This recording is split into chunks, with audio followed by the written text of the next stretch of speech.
Once again, mabuting araw po sa inyo lahat and welcome to our online seminar or webinar on the SSS Sickness Benefit. My name is Abigail P. Malyari. I will be your meeting moderator and I am from the Member Education Department. Now, participants, may ilan tayong webinar reminders, no? Para mas maging maayos itong ating afternoon session. So first, video and audio functions for participants are turned off or disabled for us to focus on the presentation. Kung na-explore niyo po yung ating webinar room, talaga pong naka-disable yung ating microphone and camera, no?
Na facilities dito sa room for us to avoid distraction. So we just want you to focus, no? Focus on listening.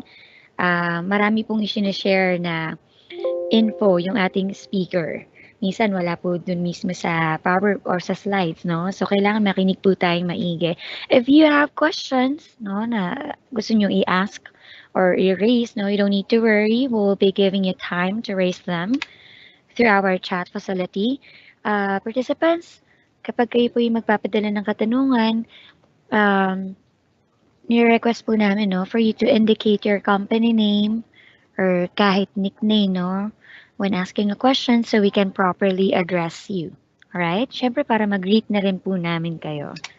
An evaluation form link will be posted after the discussion. So aside from the link na ipopost natin sa chat box, may flash din po ako sa screen na QR code. So you'll have two ways, no, to access the form. And ito po, huwag niyo kakalimutan, after you submit the form, no, nasagutan niyo na, may mag-flash sa screen sa browser ninyo na parang thank you message. Doon po naka-indicate yung link where you may download a copy of the presentation. Okay?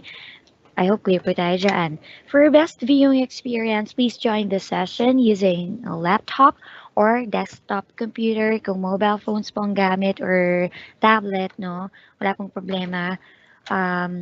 Mas maliit nga lang yung makikita sa screen. No? Talagang kailangan bumawi tayo sa pakikinig. Okay? Lastly, participants, the material in this presentation is prepared by the SSS Member Education Department, and the information used are based on SSS programs and activities current as of the date of this presentation. It is strictly for the use of the participants and must not be recorded, reproduced, or circulated without SSS prior written consent. Gaya ng nabanggit ko kanina, participants, you will have a chance, no, to download a copy of the presentation. So no need to record, okay? Hindi nyo rin kailangan mag-take ng photos, no, per slide para hindi na rin po kayo mapagod, no? Antayin na lang po natin matapos and then accomplish the evaluation form and then download the copy of presentation. Hindi ko na po patatagalin pa. So, para sa ating topic for this afternoon, pakinggan po natin, no, ang discussion ng ating speaker, no? Senior Communications Analyst from the Member Education Department, Mr. Forty T. Raymond Damon, and he will be discussing the SSS sickness benefit.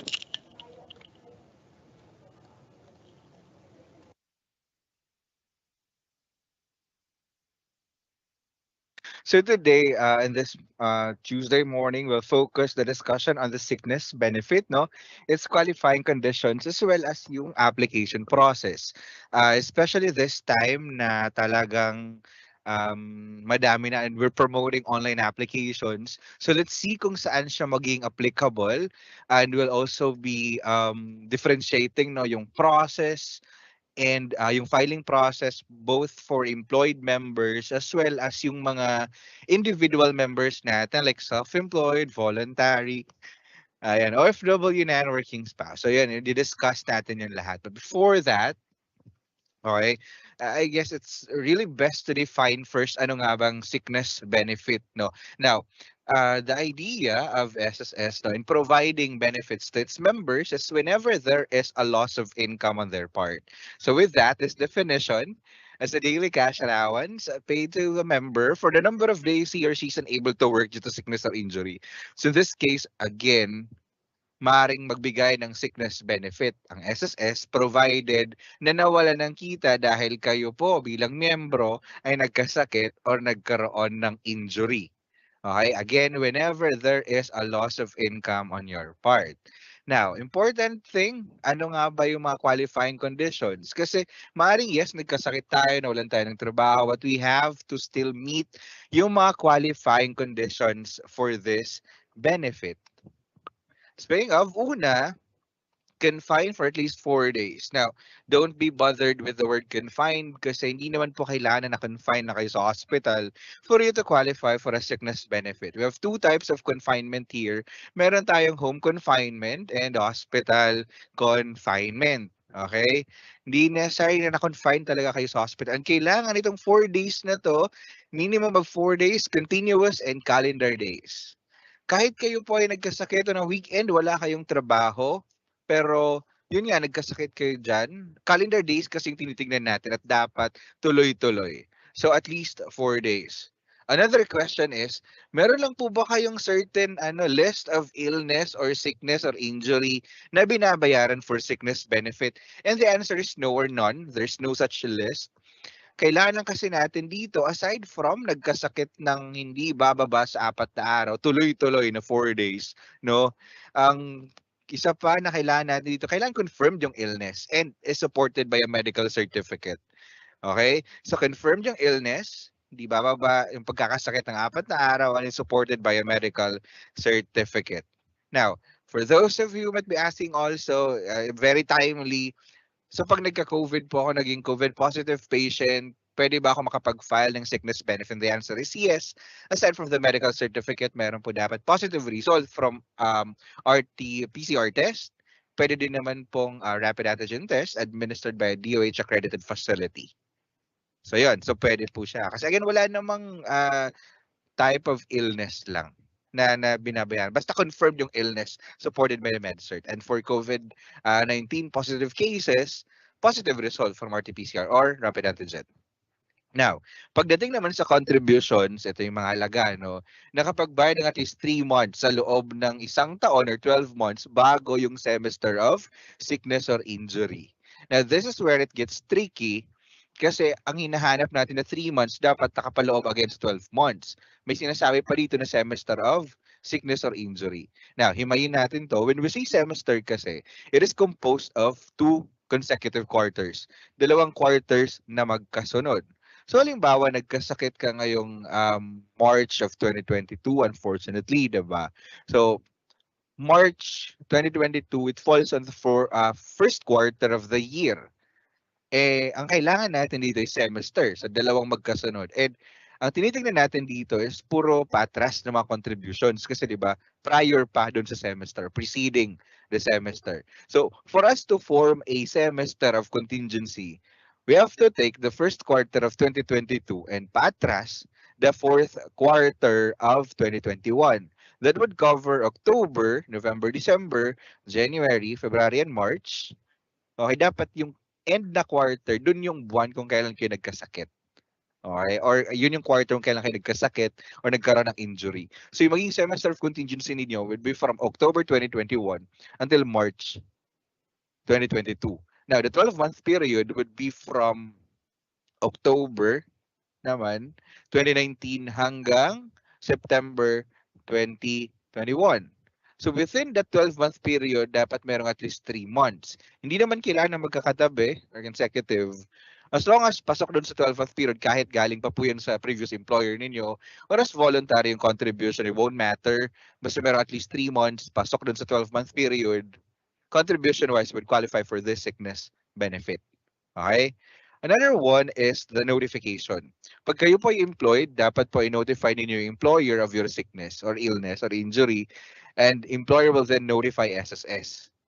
So pag employed member, kay employer po tayo magpo-file ng notification, tapos employer na magno-notify kay SSS.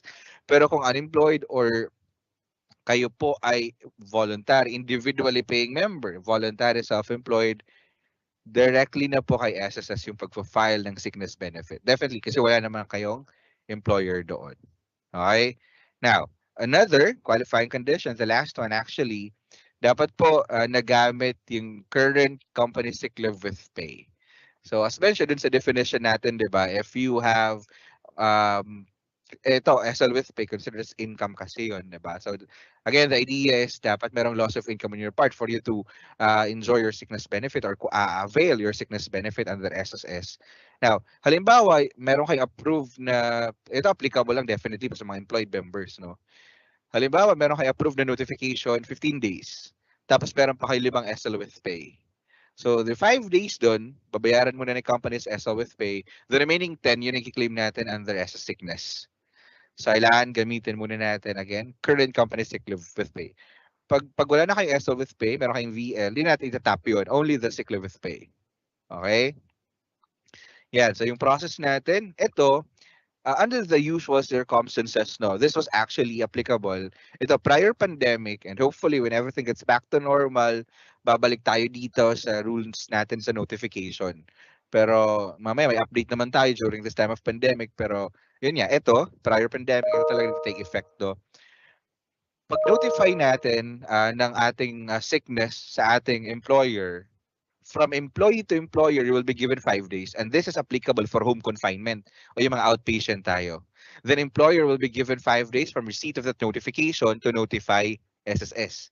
So 5 days employee to employer to SSS, another 5 days. Ang exemptions dito, pag confine yun ng hospital, kasi ang filing naman natin ng sickness na is within 1 year from the date of discharge. Okay? And then, except working, or nangyari yung accident within the company premises kasi parang safe to assume na notified na agad si employer. So employer na lang mag-notify agad kay SSS. Especially again, the accident happened while working or within the company premises. So dapat deemed notify or alam na aware na dun si employer. Yan. So sila na mag-notify kay SSS din. Now, para sa mga individual members, again, yung mga self-employed, voluntary, OFW, or newly separated employees natin, 5 days, diretso na po kay SSS since wala tayong employer. Exempted lang din dito is pag-hospital confinement kasi, again, within 1 year, ang filing na ng sickness benefit from the start of confinement. Yan. Now, pagdating sa process natin ng notification, we have now, syempre, online na po yung notification. So it is very vital for you to have your my.sss. Unahin muna natin yung notification process na ginagawa ng mga employers natin, no? So employer shall encode the required information. They also have to upload supporting documents. Now ngayon, itong enhanced on sickness benefit claim natin na process, no? Dati kasi, pag nag-notify kayo online, kailangan nyo pang i-submit yung physical form sa inyong servicing branch. This time, pag ang employer nag-notify online, i-upload na lang nila doon yung supporting documents. And there's no need for them to visit their servicing branch anymore. So, ganoon na siya convenient. Online na lang talaga yung transaction. Then, pag na-encode, it will be evaluated by our medical evaluation center. Then, once approved, will be forward to our processing center para dun sa approval na ng claim. So, ito yung step-by-step na ipapakita natin. Yan, visit our official website, www.sss.gov.ph. Under portals, click po natin yung employer and then dito sa login ng employer, key in lang natin yung user ID and password, tick on the box beside I'm not a robot, and then click submit. Yan. Then sa mga menus na nandito, home, inquiry, services, employer info, PRN for contributions, PRN for loans, and lag out. Dito tayo sa e-services. Notification pa lang po yung sinasubmit natin. No? So under e-services, click po natin submit sickness notification. Yan. Then this would prompt read the important reminders, click proceed to continue. Now, yung iba sa inyo, for example, first time tayong mag-file ng ating sickness notification, no?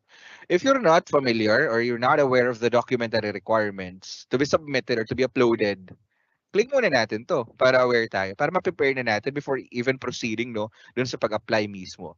So check this one out para aware kayo ano yung mga supporting documents that needs to be uploaded para ma-process yung ating sickness benefit. Yan. And make sure as well na before filing for either notification or even reimbursement, as an employer, you were able to enroll na ng disbursement account sa DAEM and approve na din yon para once approved yung reimbursement, doon na lang i-credit no yung reimbursement niyo for sickness and actually for maternity benefit as well. So if you were able to read na ng mga documentary requirements, click proceed button. Yan. So you have to encode the required information and click proceed. Ang kakailanganin natin dito is yung SS number. Continuous strings of numbers lang po Okay, continuous strings of numbers. Una po yung ano, yung hyphen or yung dash. Yan. Then click proceed. Then encode the additional required information, then click proceed to continue. So make sure dito, ma-fill out natin yung mga required, no? We have the start of illness based dun sa medical certificate provided or binigay ng inyong employee from his or her attending physician. Check, tick if it was home confinement or hospital confinement or still confined, especially sa hospital. So yung mga options na iti-tick natin. Number of days claimed, depende po dun sa medical certificate. Yeah. License of the attending physician. Okay. Date of notification. Dito. Date of employee return to work if applicable. Yan. And dito mayroong isang tanong, is this work-related? Ito kasi para dun sa employees compensation. No? So that will be a different topic.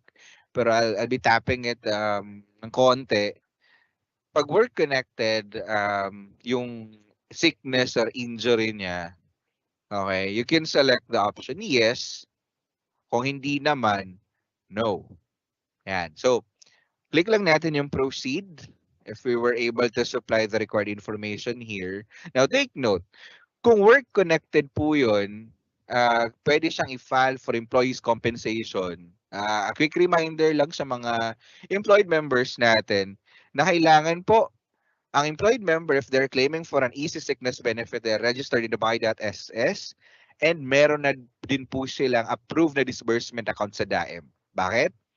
Pag easy sickness benefit po kasi, diretso na po yung babayaran or directly nang magbabayad sa SSS dun sa employee pag easy sickness. So ibig sabihin, hindi na kailangan i-advance ng employer ang easy sickness. Easy sickness po yun ha. Pag excess sickness, kailangan pa rin i-advance. Don't be confused. Easy sickness, employees compensation, yun po yung direkta ng babayaran ni SSS to employee. Pag excess sickness, kailangan pa rin natin i-advance. Now, kung tinik natin yung yes doon, meron yung option dito na lalabas actually no to select ano yung either dun sa disbursement account na meron yung member or yung employee na magki-claim. Then meron pa yung isang slot dito to upload easy supporting documents. Ayan. Pero kung naka-no, ito lang yung makikita natin. You have to upload supporting documents like MedCert and hospital medical records. Now, ano ba yung mga kino-consider natin? If you want to check ano yung mga pwedeng supporting documents, meron ditong parang letter I na icon. Just click on that. You can see ano pa ba yung mga documents na tinatanggap natin or any other alternatives just in case this medical certificate is not available or applicable. Ano ba yung alternatives natin na pwedeng i-submit, no? Or i-upload aside from the medical certificate. So, tignan natin to. Itong parang letter I na icon. Yan, hindi na natin to for example, hindi na kailangan tumawag no para i-check paano yung alternative documents. Andito na po yun lahat. Dito sa may I icon, same then with hospital or medical records. Ayan, then choose the document. Saan naka-save, upload nyo lang po, and then certify and submit. Ayan. Then take note of the generated transaction details and check your inbox for an email notification from SSS about your sickness application. So ang una natin dito, ang sinubmit pa lang natin is the notification.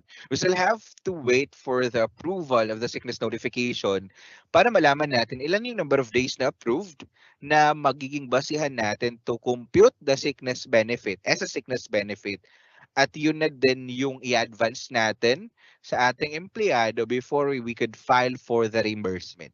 Okay, so in-advance ito nung employer sa kanilang employee as a sickness. Pag easy, hindi na po diretso na. Now, speaking of all this notification process, especially yung kanina na meron tayong 5 days, pag home confinement, 5 days, 5 days, employee to employer, employer to SSS respectively. Now, during this time of pandemic, we've made some considerations definitely, diba? Nag-provide naman kami ng considerations and adjustments. Kasi yung iba nahihirapan makapag-secure ng mga documents since pandemic, especially nung first part no nung hard lockdowns na meron tayo. So nag-adjust tayo ng mga terms natin pagdating sa filing no. So Halimbawa kung yung member natin nagkasakit simula March 1, 2020. Sa ngayon po, is kung, especially kung home confinement, no, which was supposedly limited to 5 days rule natin. 5 days employee to employer, employer to us 5 days. Home confinement yun. Kasi di ba pag hospital confinement, 1 year naman na. So nagkasakit siya beginning March 1, 2020. Actually, until ma-lift yung community quarantine, all forms, alert levels included, wala tayong considered late filing sa ngayon. I repeat, no considered late filing until lifting of community quarantine all forms, alert levels included. And actually, once lifted, yung community quarantine, will still be given 60 days, 60 calendar days to file for our sickness benefit. So ayun, generally, wala tayong late filing. No? Walang late filing. So same din po para sa mga voluntary members na individually paying members. Same lang din po. Ayan. And then also para dun sa mga reimbursement no ng employers natin, sickness claims shall not be reduced or denied if the deadline of the filing period falls on March 1, 2020 until the lifting of community quarantine for the following cases: home and hospital confinement for individual members and home and hospital confinement of employed members for employee reimbursement claims. So yun. Actually, wala pang late filing din talaga. And once again lifted, para sa mga individual members natin as well as employers, they will be given with 60 calendar days para ma-claim pa din for reimbursement, kahit reimbursement nung employer. Yan. Okay. Now, what are the other features of this sickness benefit? A member can be granted sickness benefit for a maximum of 120 days in one calendar year. So yung 120 days na yan, pwede yung isang sakit makonsume na agad. Yung 120, pwede din namang unfortunately, iba-ibang sakit, no? But in one calendar year, you will be given 120 days to for your sickness benefit. Ayan, puwedeng isang sakit lang ma-exhaust agad or puwedeng patingi-tingi kumbaga or paiba-ibang sakit. Basta maximum of 120 in one calendar year. And halimbawa naging healthy naman tayo for the previous year and we're currently on the bagong taon, hindi niyo nagamit, hindi niyo na-maximize, hindi niyo na-exhaust yung 120 days. Any unused portion cannot be carried forward and added to the total number of allowable compensable days for the following year. Halimbawa, last year, yung na-claim yung sickness benefit is 60 days. And after that, naging healthy na, thank God. Diba? Pero nung the following year, since hindi natin exhaust or na-maximize yung 120 days, yung naiwan na 60 days, hindi siya pwedeng idagdag sa 120 for this year. Marireset siya na every calendar year, meron lang tayong maximum of 120 days. Okay? And the sickness benefit shall not be paid for more than 240 days on account of the same illness. Kung same illness, naka 240 days na siya, okay, or yung isang sakit, type of illness ninyo, pwede siya mabayaran for sickness benefit for 240 days. Yung parang dalawang, 120 days. No? So, yun yung max niya. Pero what if na-exhaust ko na, same illness, tapos na-exhaust ko na yung nakadalawang 120 na ako, total of 240 days. So hindi na ako makapag-claim ng sickness. What benefit can I claim instead? So if the sickness or injury persists after 240 days, his claim will be considered a disability benefit. So considered po, it will be considered as a disability benefit. This would still undergo processing and evaluation of our medical doctor if yun nga, ilang months naman na yung babayaran for other disability benefit or disability claim if again your sickness or injury still persists. Okay, after 240 days. Na-exhausting parang dalawang sets of 120 days per calendar year. Ayan. Then the amount of sickness benefit per day is equivalent to 90% of the member's average daily salary credit. So 90%. Baka ma-confuse din kayo na hindi po ito yung 90% ang inyong daily rates sa sahod. 90% based ito dun sa inyong contributions kay SSS. So yung monthly ninyo, we have to get your average daily salary credit and then doon natin kukunin yung 90%.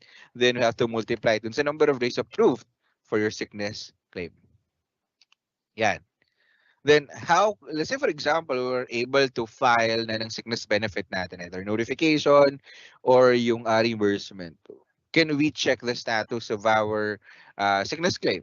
The answer is yes, definitely.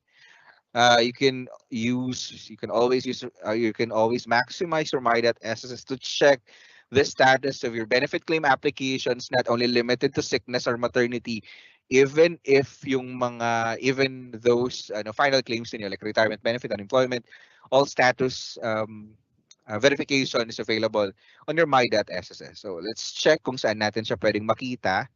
Again, kung halimbawa nakapag-file na nga kayo, no? Either notification or reimbursement para sa employer.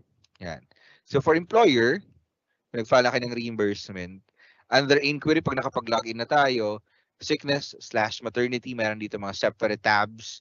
You can browse through them. Pag reimbursement, dito tayo sa payment history. Pag notification, we can check it under medical claim history. Okay? So sa payment history, just have to enter the applicable date. Piliin niyo po is contingency date niya or date of illness or sickness. Ayan, then search, hanapin niyo lang. Then you will see tables here at kung kanino yung verify natin, click lang natin yung SS number. Okay? Then mag-open yung parang profile ng employee. And makikita natin dito yung mga list of reimbursement para dun sa employee na yon. And dito sa column ng claim number, CLMNO, okay, pag may nakita po kayo dito naka-blue, naka-underline, it's clickable.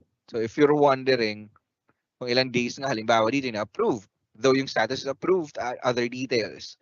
Diba? Just click on the claim number, kagaya nito, then it will open to this details. Yeah, so makita na natin number of days, approved, ano yung filing branch, and details nung member natin. Okay? So, para naman sa mga members natin, individual members who would like to check the status of their benefit, no?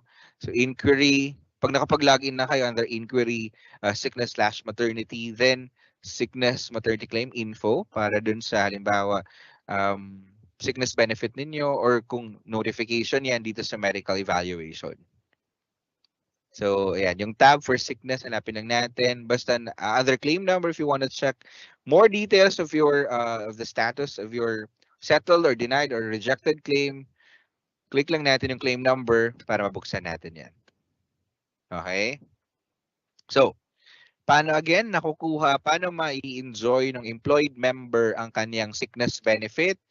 It will be advanced by your employer, but your employer kailangan po munang mag-antay na maaprubahan ng sickness notification para doon magbase kung ilan yung number of days na approve na pag basis din ng computation nila ng sickness benefit, and then kung meron na, they have to advance it to their employee, and then employer will just file for reimbursement kay SSS. Yan. Para naman sa mga individual members, yan, directly po, syempre, babayaran. Directly po kayo magpa-file kay SSS. SSS will automatically credit nung approved benefit, sickness benefit, once make sure as well na meron nang approved disbursement account sa DAEM yung member natin, yung voluntary member natin, kasi again, automatic na yan. Checklist disbursement na tayo ngayon. Once approved, yung sickness benefit will automatically be credited to your disbursement account. So pag individual member ka na mag-claim ng benefits kay SSS, make sure to enroll disbursement account sa inyong DAEM. Ayan. Now, some of you, especially yung mga female members natin, no, will also be wondering kasi meron tayo nung Magna Carta for Women, no, o yung parang special leave benefit. Is it different from the SSS sickness benefit? Iba pa po ba yun? Yung parang Magna Carta for Women or the special leave benefit? And the answer is yes. Some are actually like confused actually, no, kung pwede ba pa kaming makapag-avail ng itong special leave benefit while we're enjoying sickness benefit from SSS? The answer is yes, no? So the special leave benefit under Department Order of Dole 112A series of 2012, nakalagay doon, Section 7, the special leave benefit is different from the excess sickness benefit. The former is granted by the employer in accordance with RA 9710 was implemented under these rules. It is granted to a woman who has undergone surgery due to gynecological disorder. Then the excess sickness benefit, on the other hand, is administered and given by SSS. So magkaiba po yun. Again, ang implementing body ng Meet Editor X, RA the world's most 9710 advanced or the website design Magna Carta for platform, Women is DOLE. made for you. And ang nagbibigay po nito is si employer. While, syempre, sickness benefits. Hi, I'm Chris Bray. I'm an Australian geographic photographer, and I've also had my work bought by the likes of National Geographic and Discovery Channel, GoPro. And for the last 7 years, I've been running this photography course all around Australia. And I've finally got it together to put it online. Before you get stuck into actually learning, I thought I'd give you a heads up as to the structure of the course that you're in for. So we start with a really easy lecture on basic photography. That's just things like setting your camera up, getting it ready, holding the camera really steady, holding it properly, things like that. Then we look at composition. That's basically just what are you looking for when you look through the viewfinder on your camera.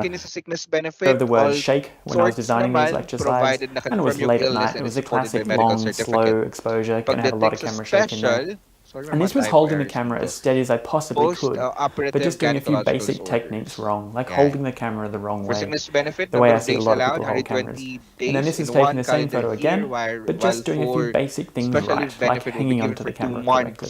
So let's take a look at even how you're supposed to hang on to the thing. With your right hand, it's pretty obvious. There's a giant grip there. You can't go wrong. But with your left hand, you see all kinds of awkward things happening, just because there is nowhere really obvious to hang on to it. And people end up just clasping the side of the camera often. And that just means at least sa current employer mo yan. Okay?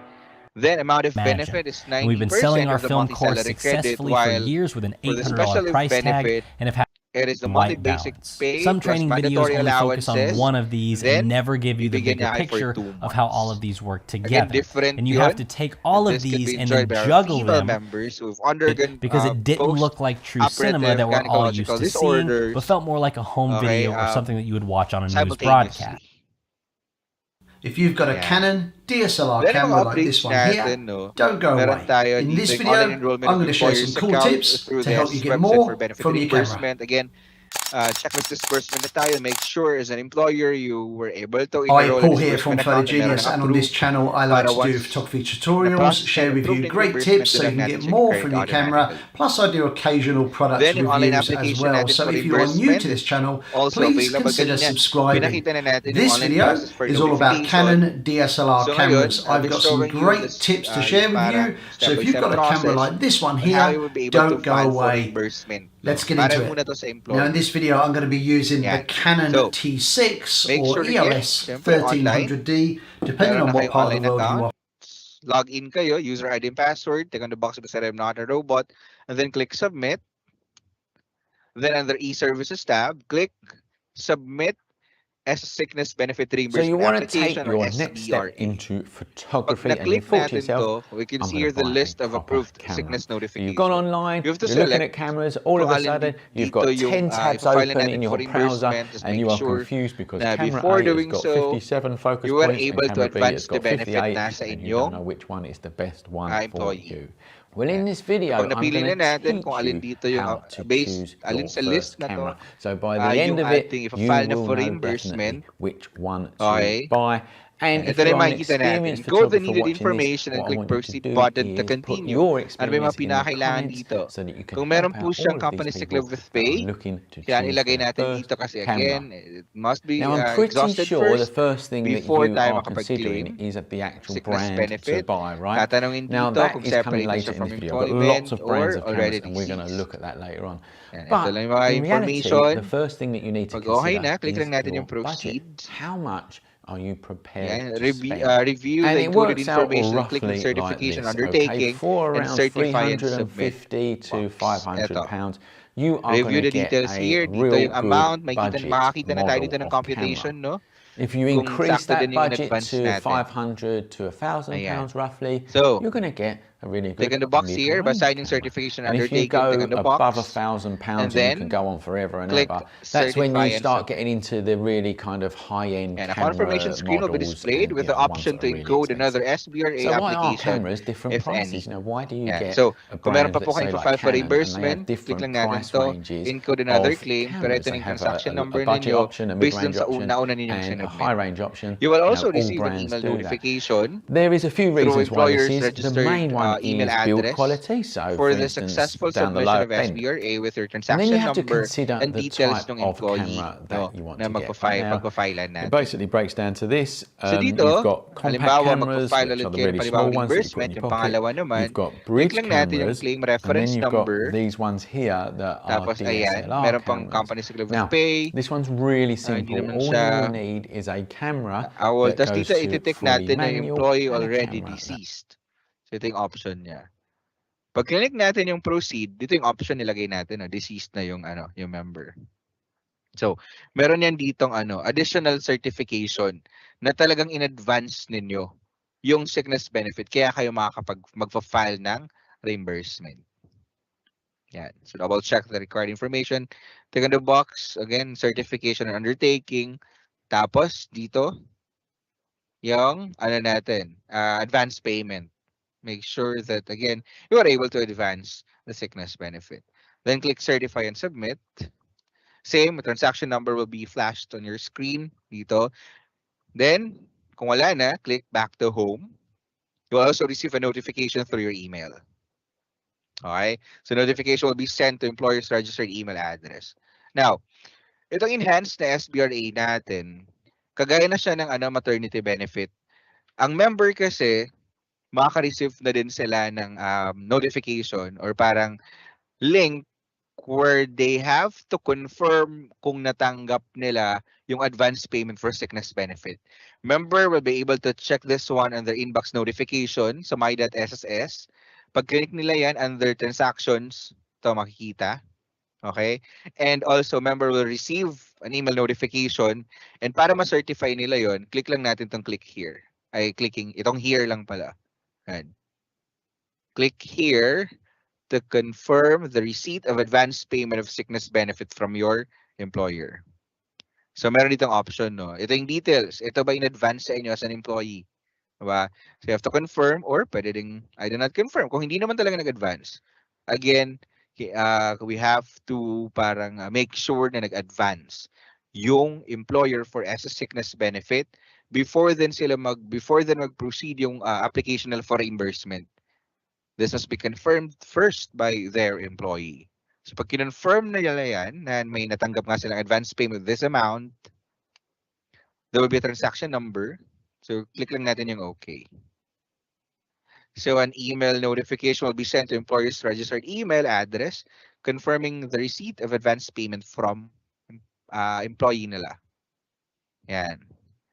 Then, if the member clicked I do not confirm, kasi wala nga din siyang talagang natanggap, ito yung confirmation screen ng non-receipt of advance payment. Then click lang natin OK. Employer will be informed as well through an email notification na hindi nga nag-confirm dahil wala naman talaga advance payment na natanggap yung employee nila. Okay, so again, pag sickness benefit, as a sickness benefit, it must be advanced by the employer sa kanilang employee. Yan. Then, ito po, let's say, baka ito yung na-encounter nila, no? Under e-services, hindi clickable kumbaga yung notification, yung submission of sickness benefit, yung SBRA. Kung naka-disabled siya, ibig sabihin neto, wala po kayong naka-enroll na disbursement account sa DAEM. So as an employer, make sure that before filing for this benefit or notification, actually same din sa maternity benefit, no? Notification or reimbursement, make sure that you already have an approved disbursement account sa inyong DAEM para ma-enable itong mga buttons na to para maging clickable sila. Yan. Then, prescribed period of filing under the normal circumstances, no, for home confinement para sa reimbursement ng employer within 1 year from the start of illness. for hospital confinement within 1 year from the last day of confinement. Pero sa ngayon, again, until lifting of community quarantine, all forms, alert levels included, walang late filing sa ngayon. Yan. So yun yung process natin para sa mga employed members and employers. This is the process naman para dun sa individual members. Actually, pagdating sa individual members, no, hindi na sila nagpa-file ng notification, directly sickness benefit application siya. And they can also submit it now online na din using their my.sss account. So these are the process. No? Step 1, log in. Sa website natin, the portals, click nyo po yung member, then key in your user ID password, click on the box beside I'm not a robot, and then click submit. Under e-services, click po natin yung submit sickness benefit application. Ayan, so wala na po itong notification ha. Diretso po pag individual members like self-employed voluntary, diretso po yung pag-file nila submit sickness application. Submit sickness benefit application pala, SBA. So click the SBA under the e-services, read the important reminders, then click proceed to continue. Ayan. Then, ito yung mga makikita natin. If you want to check kung ano yung mga documentary requirements, click lang natin to. Mag-open lang siya ng parang bagong window. Here, scroll lang natin ano yung mga documents na we have to prepare para makapag-file ng sickness benefit. Hindi nyo na kailangan tumawag o pumunta sa branches to inquire ano yung mga documentary requirements. Andito na po siya. Kung nabasa na natin, take a screenshot para hindi na kayo maya mag-open. No? If you already have the list, click the X button para bumalik. Ayan. And kung wala po kayo naka-enroll na DAEM, na disbursement account sa DAEM, ito po yung magpa-prompt. Kailangan po mag-enroll muna tayo kasi again, checklist disbursement na. Once approved, it will automatically be credited on your approved disbursement account. Kung hindi updated yung contact details, ito po ang kailangan. So, kailangan nyo pang mag-update ng E4. Submit sa kahit sa pinakamalapit na office. Kung wala namang problem, ito na yung agad na screen na mag-reflect no, or makikita ninyo. So encode the required information, then click proceed for SSS validation of provided information and confirmation of eligibility. Same din po, start of sickness, confinement, whether you were confined at home or at the hospital, date of discharge, kailan na nakalabas ng hospital, number of days claim, depende dun sa med cert from your attending physician. Yan, work-related ito para sa self-employed natin. Yan, so ito. Yung mga provide lang natin.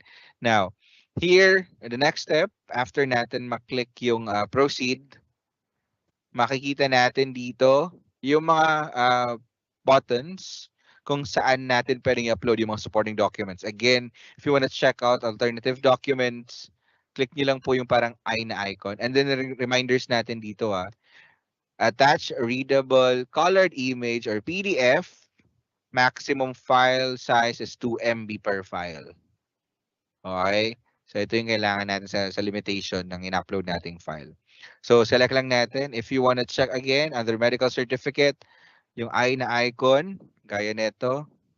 Ano yung mga kailangan na nandun sa MedCert? Ayan. Dito din, if applicable, yung easy supporting documents. Certificate of separation, affidavit of undertaking. Ayan.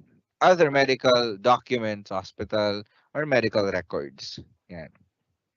So upload lang natin. Choose document.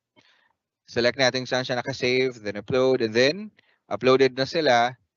Click lang natin ay certify and submit. Okay. So this would be prompted on your screen. Take note of the generated transaction details and check your inbox for an email notification from SSS about your sickness benefit application. So we'll receive here, ayan, on your inbox notif. Ito po yung parang envelope dun sa inyong online account. The transactions, you will be notified here and you will also receive email notification with transaction. Okay, so ito yung para sa individual members natin. Now, I have here a quick, I guess we still have time, quick process on how we compute your sickness benefit para at least magkaroon, kahit paano magkaroon kayo ng idea, no? So for the SS sickness benefit computation, we have to exclude the semester of sickness or contingency. Then select the 6 highest monthly salary credit. Take note po dun sa contributions natin, di ba? Ang nire-require naman natin is minimum of 3 months. But if merong more than like kompleto yung 12 months niya, ang pipiliin naman natin dun is yung 6 na pinakamatataas ng monthly salary credit para hindi kayo lugi dito, di ba? Pero kung tatlo lang talaga, yung nandun sa 12-month period, yung tatlong yun lang po ang kukunin nating monthly salary credit. Pero kung 4 naman sila, edi yung 4. Kung 5, 5. Kung more than 6, kung anin po yung 6 na pinakamatataas lang. Then, sum up all the monthly salary credits, yung 6 highest, if applicable, kung tatlo lang din. Sum of the 6 highest monthly salary credits, and then divide it by 180, which is constant, para makuha natin yung average daily salary credit. Bakit 180? Again, constant, di ba? Halimbawa, 6 months. In-assume natin, under the law kasi, di ba, when we say calendar, with calendar days or month, ano siya, parang it is composed of 30 days. Diba? So, to get yung daily for that 6 months, we have to divide it by 180. So, kahit at 3 months lang din siya, we still have to divide by 180. Constant na po yung 180 as a day, para makuha yung average daily salary credit. And then, we multiply it by 90% and then further multiply it with the approved number of days.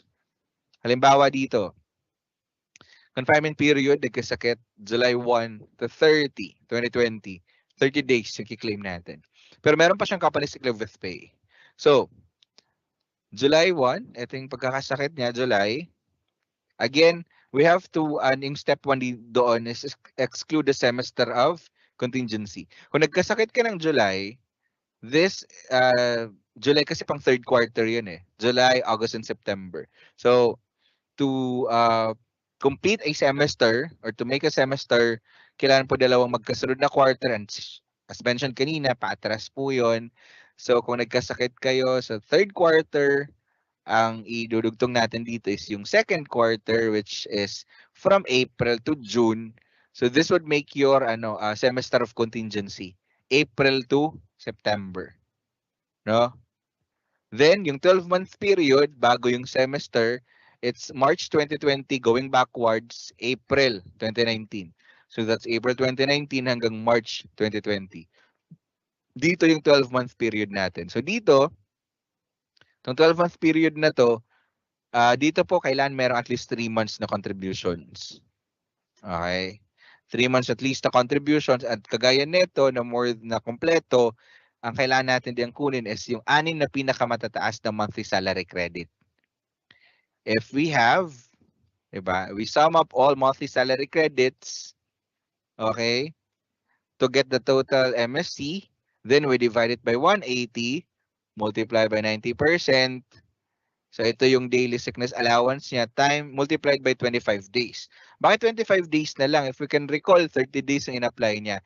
Again, employed member to, meron pa kasi siyang 5 days SL with pay. So binawas natin. Yung 5 days na yun, bayaran na company as SL with pay. So yung remaining 25, yun na po yung kiklaim natin dito. That would give our employed member an amount of sickness benefit for 11,250 pesos for 25 days. Okay? So, ayun. That was our sickness benefit with its qualifying conditions and filing process.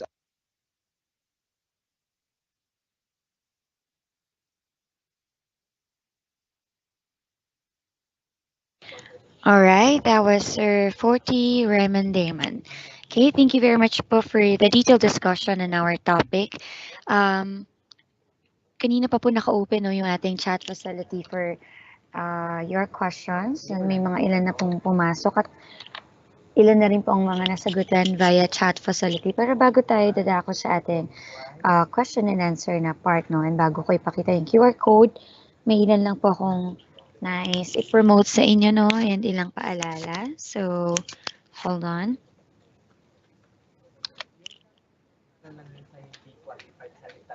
By the way, participants, the link for our evaluation form is already posted. Maaari nyo na rin sagutan, no, yung ating form. Mamaya, may ipa-flash ako sa screen na QR code. Okay? So, ito po yung nais kong i-promote sa inyo. Kung napansin po ninyo sa ating chat box, may nakapost dyan na link for our Excel portal.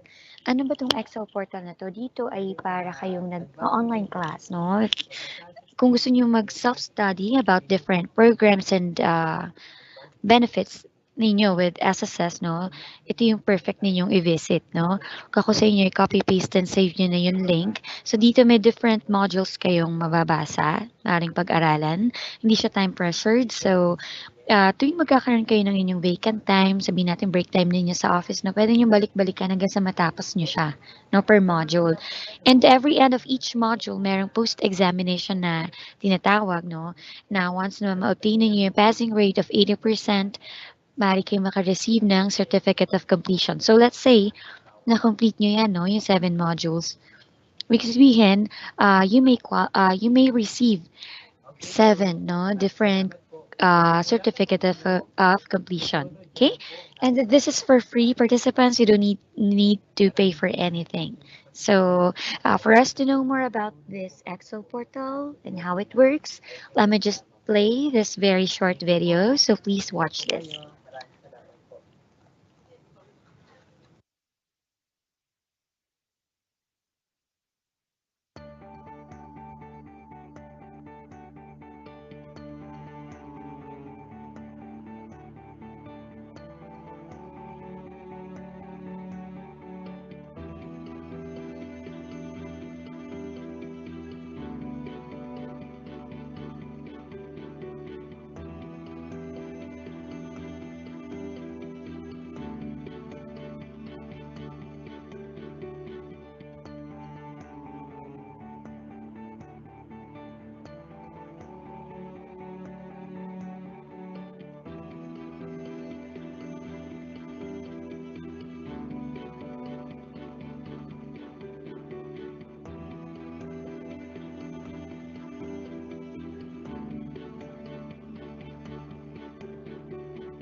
Alright, so kita nyo naman po no, napakadali lang i-access nitong ating Excel portal. So again, i-save nyo na po yung link na pinost natin sa ating chat facility para mamaya ma-explore nyo na siya. Para sa mga employers or company representatives na nakikinig ngayon, no, if you are interested for an SSS company or organization seminar. So, ito yung exclusive na seminar na maaari nyo i-request, no, from our department. Kung saan yung participants ay employees mismo ng company. So, all you need to do is to send us your request via email. Ito po yung email address ng aming department, member_education@sss.gov.ph. And then, just need to indicate your preferred date and time, an expected number of participants. Dito po sa company seminar na ito, we require a minimum number of participants, no? 15. Kailangan at least 15 employees makapag-join. Online naman po ito, so I think it will be very convenient for your employees, no? And for approval siya ng aming Department Manager 3 na si Attorney Marisa Mapalo. Okay? So, padala lang po kayo ng request sa amin. Check po natin sa calendar yan kung wala pong conflict, no? Or kung may available slots pa on the date, no? Na in-indicate ninyo sa request. And we also have this type of seminar. We call it SSS, In-Depth Information Seminar. Ito yung 2-day intensive online training on the Social Security and Employees Compensation Programs. Ang kagandahan po dito sa type ng seminar nito, even yung computation ng benefits ay itinuturo. So talagang perfect siya for employers and company representatives, lalo na kung ikaw yung nag-handle mismo ng benefits sa inyong company. Ang kaibahan po dito, kailangan talaga magpa-reserve ng slot dahil limited po ang slots nito at napakadali rin pong maubos. I think we have few uh, slots pa for April. So, paki-check nyo na lamang po. Nakapost po sa ating chat box no yung link where to register. And promote ko lang din sa inyo itong ating SSS mobile app. Kung wala pa kayo na-download na mobile app, no? Download nyo na. So, anytime, anywhere, pwede nyo i-monitor yung inyong records. 'Di ba? For free. Wala pong bayad itong app na ito. And babala sa publiko, please, mag-ingat po tayo sa mga online scammers, fixers, and yung mga nagpapakalat ng fake news. Okay? Huwag tayo basta-basta click ng mga links na sinasend sa atin or mag-join sa kung ano-anong groups, Facebook groups, no? And then may mga admin doon sa mga groups na yon at babalita sa inyo na kung ano-anong info about SSS, di ba? Or your social security. Iwas po tayo sa mga ganyan. Kung may mga na-notice kayo na groups or kung ano man, no, tingin nyo mga illegal na gawain, maaari nyo i-report directly at any SSS branches or directly report it also sa ating Special Investigation Department. Ayan po yung kanilang email address sa screen. And para makaiwas tayo sa mga ganyan, please only follow verified SSS social media accounts. So you see Facebook, Instagram, Viber, Twitter, meron din po tayong YouTube account. Makakaiwas po tayo sa mga ganyan. Straight from the source pa talaga ang information.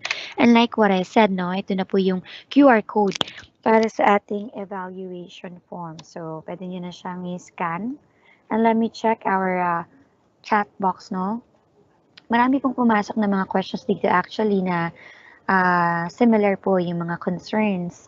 So, let me check.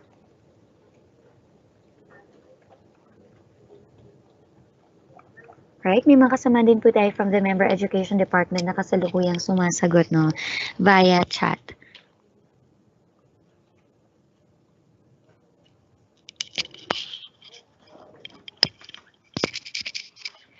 Okay, and to help us, no? To help us answer the questions, some of the questions ng live, naririto rin po ang kasama natin from the Member Education Department, Senior Communications Analyst, Sir Jeric Malyari. Sir Jeric? Yes, good afternoon po sa inyong lahat. Welcome po, no? Let us answer some of your questions dito po sa ating chat facility. Okay, babasahin ko po ha, Sir Jeric. Okay, how do we process, I think na-discuss po ito ni Sir Forty, how do we process the sickness benefit reimbursement application claim if the employee left the company before the reimbursement is completed? Yes, you can still file po niyan, reimbursement po ninyo sa inyong online, no? Pero halimbawa kung ito po ay easy, pwede pa rin po ito i-submit manual sa ating SSS branch. Pero kahit separated na po ito yung employee natin, maaari pa rin po yan ma-reimburse basta meron po kayo ng proof of cash advancement. It's yung certification of separation, a certificate from you as an employer na sign po ng inyong authorized signatory na siya po ay hindi na po bumalik after may advance po yung benefit sa kanila. Next question po, Sir Jeric, from Anonymous. Paano po kung yung employee po is hindi po makapagsalita at hindi pa po makagalaw? Paano po makakapag-apply ng sickness benefit po? Yes, kung hindi po kaya pang kumilos on his or her own, maaari pong representative ang mag-file in behalf of the member po natin. Kung employed po yan, maaari rin naman po siyang i-assist nung kanilang authorized company representative para sa pagpa-file. At kailangan lang po yung mga medical documents na nagpapatunay po ng kanyang pagkakasakit. Hindi mo naman po kinakailangan personal kung may sakit pa po yung member natin. Mas mainam po na magpahinga muna siya at yung kanyang representative na lamang po sa ngayon ang mag-asikaso ng kanyang mga papeles. Alright, next question. Okay, from Anonymous. Good afternoon. For sickness benefit, it should be advanced by the employer even if the notification is still for approval or disapproved for your confirmation. Second concern, For easy claim, the employer will pay the employee even after the approved SSS sickness. Thank you po. Sorry, saan po question yun? Dito sa ating chat, no? Ang concern po, kailangan daw po bang i-advance ng employer even wala pa yung approval or disapproval nung sickness notification? Kailangan daw po ba i-advance ng employer yung sickness benefit? And then second concern niya, for easy claim, kailangan din ba daw bayaran ng employer yung employee? Okay. For this SS sickness benefit, kailangan hintayin muna po yung approve notification. Kasi yung number of days approved na isinabit po ninyo ay evaluate pa po ng ating medical specialist. Once na na-approvehan na po ng ating medical specialist ayon sa bilang na naayon base po sa kanya pagkakasakit, yun po ang gagamitin nyo sa computation. Samantala po yung easy, maaari po niyong i-file yung notification online pero ang benefit po nito ay direkta na pong ibabayad doon sa member natin. Hindi na po siya through employer. Pag easy po. Pero pag SS, i-advance pa rin po ni employer.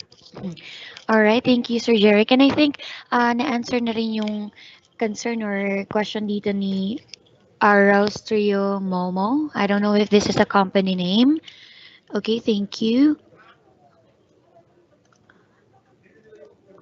Alright, siguro last two questions tayo because it's already 3 p.m. And wag po kayo mag-alala, via chat facility kung sakali, may ilan na lamang po dito sa chat box, no? At kasalukuyan din naman pong sumasagot ang mga kasama natin from the Member Education Department via chat facility. Okay, so from Kiel. Application was submitted by employer last Feb 24, 2022. Do I expect advance from the employer? So I think employee po itong nagtatanong, Sir Jeric. Yes. Yung application, if you refer to the notification, yes, once approved na po yung application for notification, your employer shall advance the same to you, yung benefit po through your regular payroll.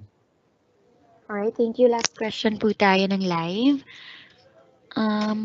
Check lang po natin dito kasi yung ilang katanungan kasi ay kapareho rin po ng mga nasagot kanina. Okay.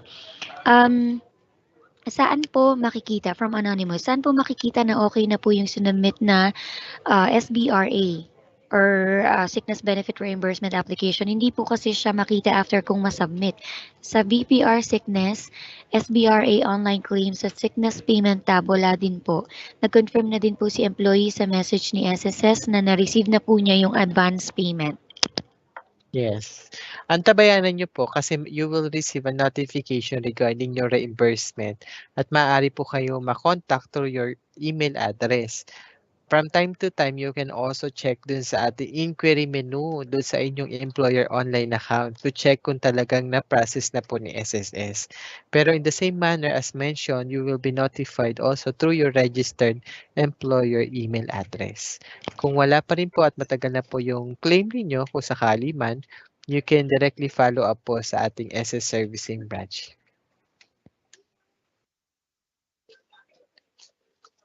Okay. Thank you po. Maraming salamat po Sir Jeric at sa pagsama po sa amin sa ating live Q&A. Thank you rin sa mga kasama natin from the Member Education Department na talagang napakabilis po nila magsagot dito sa ating chat box, no? Okay, remind ko lang yung mga participants natin na hindi pa nakasagot sa ating evaluation form. Please, paki-answer nyo na para makita nyo na po yung link where you may download a copy of the presentation. And I would also like to take this opportunity na rin to thank everyone, no, nakasama namin kayo ngayong hapon. Tomorrow, different topic naman tayo, no? Pero ini-invite po namin kayo lahat na mag-join ulit. Mag-invite pa po kayo ng mga kakilala po ninyo, maaring workmates, relatives, no, loved ones, para sama-sama po kayong matuto and ma-update, no, patungkol sa inyong social security. And salamat din, of course, sa mga kasama natin from different SSS branches for your support. And of course, kay PCEO Mike Regino at sa kanya staff na si Sir Raynan Pimentel for always sharing our webinar sessions via their Facebook page. Maraming salamat po, participants. Saan man kayo naroon, no, mag-ingat kayo palagi. Dito na po nagtatapos ang ating afternoon session. Mabuting araw po sa inyo lahat.